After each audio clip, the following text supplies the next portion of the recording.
Hi everyone, welcome to our adoption series. We're going to do part 3 now, which is looking at optional extras. So we've covered your dog summary, we've covered the essentials for what you need if you're going to have a greyhound as a pet. And this part we're going to look at the optional extras, which possibly, will depend on the dog whether or not they're necessary for your new hound. So the first one is one of my favourite things ever. This is a raincoat. These are soft gel, they're from the Gap shop. I've done a separate video on how much I love these. I think if Lisa, who runs our shop, had another job, she could run an amazing outdoor shop. They're light, they're warm, they're comfortable, they're flexible, and they are amazingly waterproof. I really, really rate them. They're not essential if your hound doesn't want to walk in the rain, and neither do you, don't worry about it. But I use these a lot, particularly if it's raining and they need to go out to the toilet. You can chuck these on, and when they come back in, they're nice and warm and dry, and you don't have a wet dog running around the house. So highly rate the soft shell raincoats. The sizing will be the same for the polar fleeces pretty much. So an extra large will be for your bigger boys, a large for your standard size boys, medium for most of the girls, and your small for your extra tiny little girls. So yeah, highly recommend. They've got some really cool colors as well. We've got the navy, there's a hot pink one, which I love. There's some cool patterns. So yeah, huge fan. I think they're great. The next one is some basic chew toys. Now, I'm not a big fan of going out and spending heaps of money on expensive toys that are going to get destroyed. However, the cons are very robust. What we can do with these, the interesting looking toys that they are, you can fill that with peanut butter or cream cheese. Lactose free might suit some hounds better. You can fill it with tin dog food if that's what you're into, or you could do with fish, tin fish or something. Give it to them outside and they can chew away and gnaw on that for hours. The peanut butter works really well in the crate. And it just gives them something to chew on that's not going to break, and a bit of mental stimulation while they're trying to lick the food out of the inside. Now, I am a big believer in hounds using their mouths for their own enrichment. So chewing, licking is all really normal, natural behaviours that we've kind of phased out of our pets' lives. So giving them an opportunity to do it and do it safely is a really good example, a good way to help your hound out. And the other one you can do is, this is a lick mat. Again, really good idea. You can pop whatever you want in the middle, spread it around to the outside, and then give your hound the opportunity to lick that clean. Now, when I use these the most is if I'm crate training the hounds. So you'll be able to see in the crate training series, and we'll cover it a little bit in here as well, about how to not make the crate kind of accidental punishment. And a big part of that is making sure we've got fun things for the hounds to do while they're in their crates. So yeah, I really rate these. I think they're great and worth the money. There's tube options as well, and they all seem to be as good. The next one is a clicker. If you're wanting to do clicker training, clicker essential, really good. To get one with a strap as well, so you can clip it on things or slip it around your wrist. The next one's a great one. A mini muffin pan. You can have a regular size muffin pan as well. What we use these for, if I've got a foster that's really gulpy with their food, so they kind of just scoff it as fast as they can, I will put their biscuits in this, or I might put different things in each one. You could have a drop of peanut butter, some lactose-free cream cheese, whatever you want. You can put little bits of bone broth and stock and give them that to eat. It does slow down and it helps them process what they're eating, so they're not just gulping it as fast as they can. And I think it's a really inexpensive, this is Sally's secondhand, $2, a really inexpensive way of having a really cool option. You'll see on Bex's amazing settling in video, she's a big fan of muffin tins and she got me onto them, and she uses them a lot. The last thing in our kind of semi-essentials, harness and long line. Now, this is the bit I wanted to talk about the most. So we see lots of greyhounds out there in harnesses, and I get asked all the time by new adopters, does my greyhound need a harness? I think the majority of greyhounds who are just wandering around, for example, we don't really use them at all on Chad. Chad doesn't really like them. He'd much prefer a lead on a collar, so we don't worry about it. If we are using a harness, I really rate the rough wear ones. There's a few other brands as well that fit the hounds really well. What we don't want is a harness that goes along the front and stifles the way the greyhound walks. So I think Holty is one of the brands that do this, and they sit really low across the greyhound's front shoulders. Now, what those harnesses are designed for is dogs that pull really strongly when they're on the lead, and it's designed to stop them pulling. Greyhounds don't generally pull really strong, and they don't have the muscle and the fat along their shoulders there. So we really don't advise those types of dogs. We've actually had ones come into the rehoming kennels that have had bruising from using those types of harnesses, and it wasn't used maliciously. It was just a standard walk in that harness. They just don't have the padding necessary for that kind of outfit.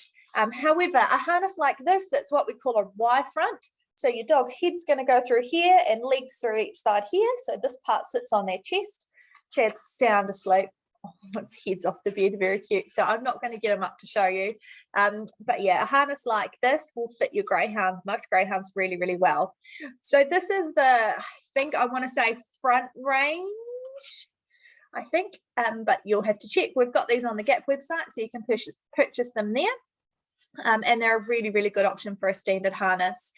I will just put a little disclaimer in. If you've got a greyhound that's really skittish and likes to slip their collar or tries to slip their harness, I would go for the next model up called the flag line, that has an extra layer with an extra set of straps that sits a bit further back behind the kind of wider chest cavity and makes it much harder for them to get out.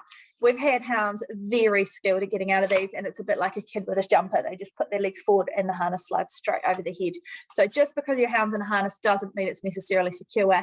If you've got one you're worried about them slipping out, definitely go for the flag line with the extra set of straps. That would be my advice anyway. But yeah, I really, really rate the Buffalo harnesses. Now, the main reason I rate these is because we can use it with one of these. Now, this is a long line. Fancy name for a very long lead. This is actually a horse's lunge line. So we went to a saddlery shop, chose the one we wanted. This is a nice thick padded one. I find that a little bit easier to work with rather than the thin ribbony ones, which I tend to get in a tangle because I'm particularly clumsy.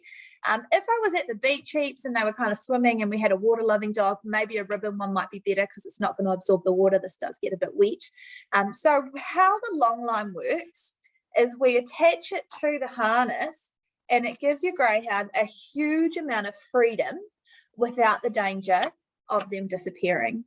So if we clip this to their collar, your greyhound can get up to full speed well before it's at the end of this lead, sort of 6 or 7 strides. That amount of speed and velocity hitting the greyhound's collar around its neck is a recipe for disaster. So we absolutely don't want that. However, if they do a zoomie and are a bit crazy and a bit mad and they catch themselves on the end of the harness, they're really, really safe and we don't have to worry. What we can do with this is it means they can have some freedom. They can play in the sea, they can dig in the sand if you're at the beach.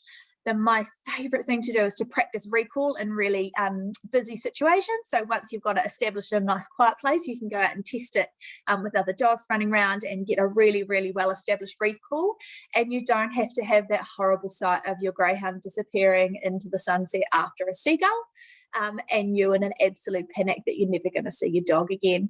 So amazing, amazing training tool. It's not what we'd use just for an everyday walk. Absolutely. It's a training tool. And a really, really worthwhile one at that.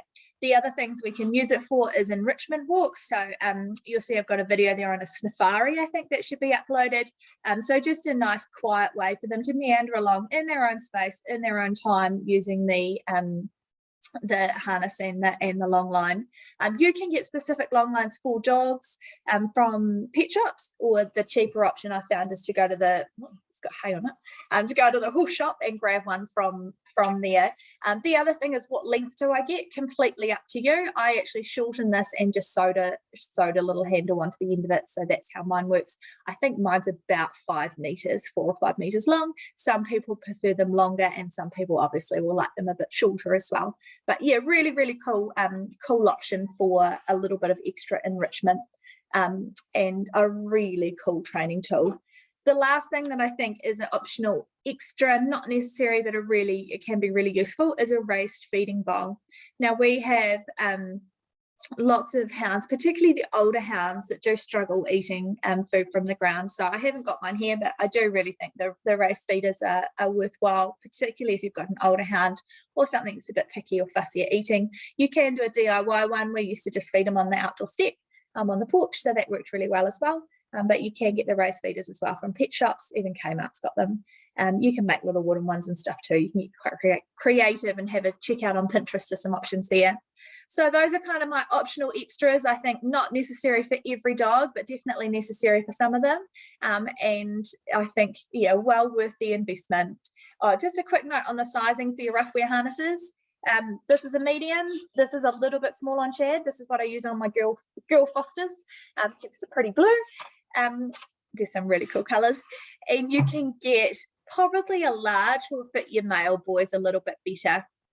I will do another video at some point on fitting your harness and making sure it's the right size, but for now you're pretty standard.